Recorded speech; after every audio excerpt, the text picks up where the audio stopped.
kasi may worth ng kailangan makamagkano ka para maka-order ka sa Temu. Yun ang ano ng Temu eh, ang sakit ng Temu. Kailangan may maka-ano mo yung kanilang pinaka kuta ba tawag doon. So eto, pinantagdag ko lang talaga para mabuo yung 2,500 yen yata pa ng something ano siya. Yung ko naman ay ang aking nabiling sana kasi sa akin cellphone. Oh, kasi ang ganda niya. Oh, may letter M. Diba? Ang cute. Sana nga ay sakto to sa telepono kong ginagamit ngayon. I hope.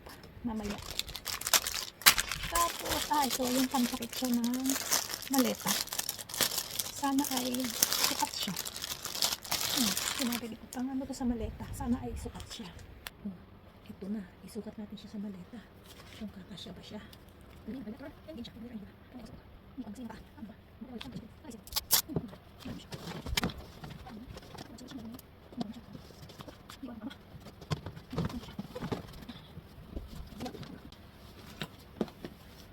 Sukat natin ito.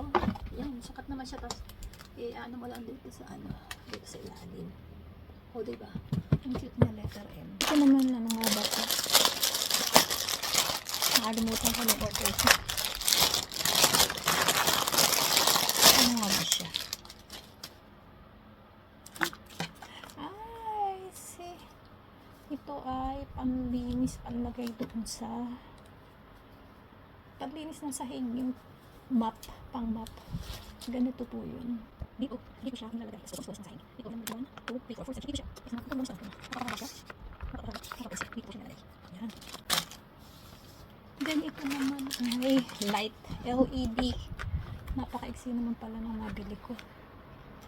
LED ito na sinacharge. Yan, ilalagay ko ako sa kusina. Pagka yung matilim na kasi, pagka papalit ka na. Kapatid mo naman ilaw, matilim na. Hindi na makita yung daan ba? Ang saan ko, ibili ko nito. Chargeable to eh. Oh, hindi pa na-charger siya. Tapos ito yung ilaw niya. Ito yung magnet niya, yung magnet na ilalagay dito sa likuran. Ay, apakaliit naman pala. Anak ng tipak. Ito ba yung 20 cm? Apakaliit, grabe. Pero okay naman, basta may ilaw. Dalawa na yung order ko. And that's all guys. Thank you. Bye.